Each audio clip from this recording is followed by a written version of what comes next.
We spoke briefly about inventory when we added our first WooCommerce products, but it's worth looking at global inventory settings so we can make them work for us. It takes a little bit of tweaking to do this, but follow along. Head over to WooCommerce, Settings, Products, and Inventory. If it's not already checked, go ahead and put a check mark in Enable Stock Management. How long can somebody hold stock in their cart is up to you, of course, but the default is 60 minutes. We'll enable low stock and out of stock notifications.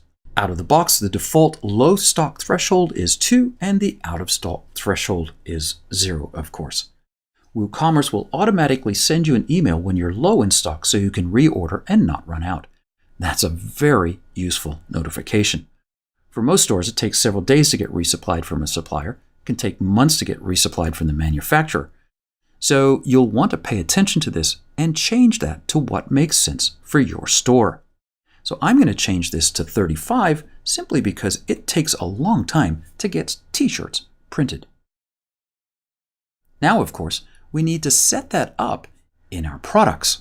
So I'm going to click Save Changes and then head over to my products. I'm going to click on plain purple shirt and scroll down and click Inventory. So there are some really useful fields here. A SKU is one of the most useful fields when you want to integrate with another system. This is a product identification number that allows two systems to talk to each other about the same product. So if you want to have a third-party system that ships products or manages inventory, you'll definitely need a SKU for each product. And Manage Stock allows you to manage the stock at the product level, obviously. So let's give it a SKU, TSH-100. That's an easy SKU. We'll manage the stock. We'll put 100 for the stock quantity, and we're not going to allow back orders. Go ahead and click Update and click All Products. Now you'll see that we have 100 in stock. I'm going to head over here to the Dinosaurs Are Awesome t-shirt.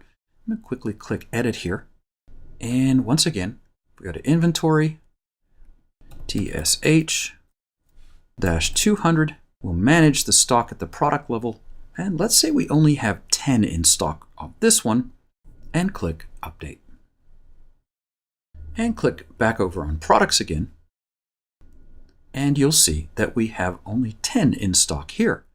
Well, let's take a look at Reports.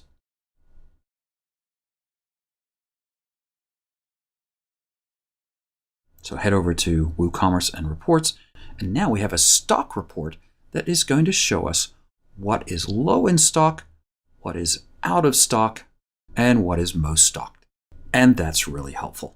You can also make stock data available or visible to customers. Let's head over to Plugins and Add New, and let's search for Availability Chart. And there's the WooCommerce Availability Chart. I'm going to install it and activate it. And the really nice thing is you don't actually have to do anything to configure this plugin. It will automatically show your customers how many of each item are in stock. Well, let's head over to our store. Let's go to Clothing and T-shirts. And let's click on our Dinosaurs Are Awesome t-shirt. And you'll see that there are 10 in stock. That's a really great feature for your customers to know what's going on. Well, this is just an introduction to inventory in WooCommerce. Keeping control of your inventory is one of the key challenges for anyone selling physical products. Of course, if you're selling digital products, you don't need to do this at all. If you are selling physical products, well, this is an area you'll need to spend a lot of time in WooCommerce. In the next video, we're going to take a look at some of the search engine optimization or SEO settings that can help bring more traffic to your store.